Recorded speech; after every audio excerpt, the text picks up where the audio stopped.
Okay, for this GDC tutorial, I'm going to make use of this example, okay, to illustrate, okay, the technique, okay, of using the TI-Nspire in this way.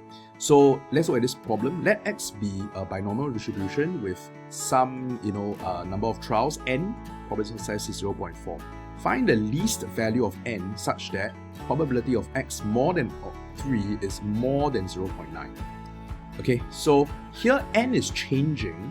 Okay, it seems like there's no easy way to actually compute this lah. Okay. Furthermore, it would be nice if we could have a formula for the probability of the CDF of a binomial distribution. Okay. Now, of course, I could change this, alright, to this complement form, probability of X less than or equal to 3. Okay. However, what else can I do? Okay, if I were to use the GDC. Okay, so I'm actually going to use the GDC here in this particular problem in a very interesting way. Okay, so this is what I'm going to do. Okay, I'm going to instead use graph.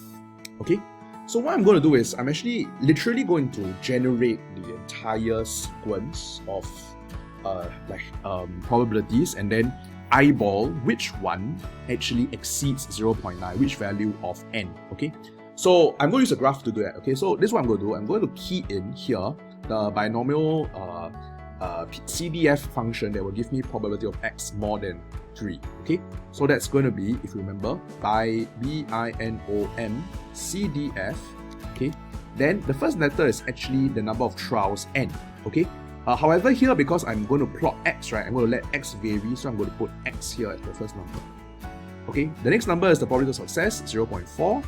Okay, then I will have the lower, okay, limit, okay, which in this case is 4. Okay, it's 4 because why? Because X is actually more than 3, but when we want to key it into the GDC, we need to make sure that the number here, all right, is more than or equal to. Okay, so this is actually the same, as saying, that probability of X actually more than or equal to 4, all right, is more than 0.9. Okay, 0.9. So I'm going to have to put in the lower limit as 4, all right, in order to get the same calculation. If I put 3, I'll get a different answer. Okay, because that's how the GDC works. All right, so this is 4 here, and then the upper limit is X. Okay, the upper limit is X. So this, is actually going to be the values of the probability of X more than or equal to 4. Okay, and then varying the value of n, which here I put it as X. Okay, because that's how the graph works. Okay, then I can actually see for which value of n does it exceed 0.9. Okay, now if I press enter right now, I press enter, nothing happens. Okay, but that's fine because there's actually a table, alright, that's been generated. How do I find that? Well, I go to menu, table, and I select split screen table.